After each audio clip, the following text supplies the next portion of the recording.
Tuition নিতে বেরিয়েছিল দুই ছাত্রী। এরপর দুজনেরই দেহ মিলেছে দক্ষিণ 24 পরগনার কাশীনগর এবং মাধবনগর স্টেশনের মাঝে। ঘটনাকে কেন্দ্র করে চাঞ্চল্য ছড়িয়েছে। মৃত সুমিতা দাস ও সোমা জানা বাড়ি কাকদ্বীপের অক্ষয়নগরে। পরিবারের তরফে জানা গিয়েছে, শনিবার টিউশন নিতে যাবেন বলে বেরিয়েছিলেন ক্লাস 12 এর দুই ছাত্রী। তারপর থেকে আর কোনো খোঁজ ছিল না তাদের। রবিবার দুই স্টেশনের মাঝে দেহ উদ্ধার হয়। এরপরই খবর দেওয়া হয় পরিবারকে। সুমিতার পরিবারের অভিযোগ, পরিকল্পিতভাবে দুজনকে খুন করা হয়েছে। ছোটবেলা থেকে সুমিতা মামার বাড়িতে থাকতেন বলে জানা গিয়েছে। ঘটনার তদন্তে নেমে 3 জনকে আটক করেছে হারুট পয়েন্ট কোস্টাল থানার পুলিশ। 4:30 সময় পড়তে বেরিয়ে গেছি।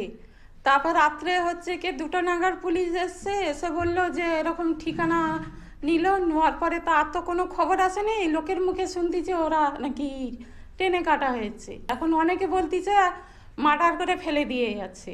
আমরা চাইছি যে করেছে তার শাস্তি হোক, তার ফাঁসি হোক।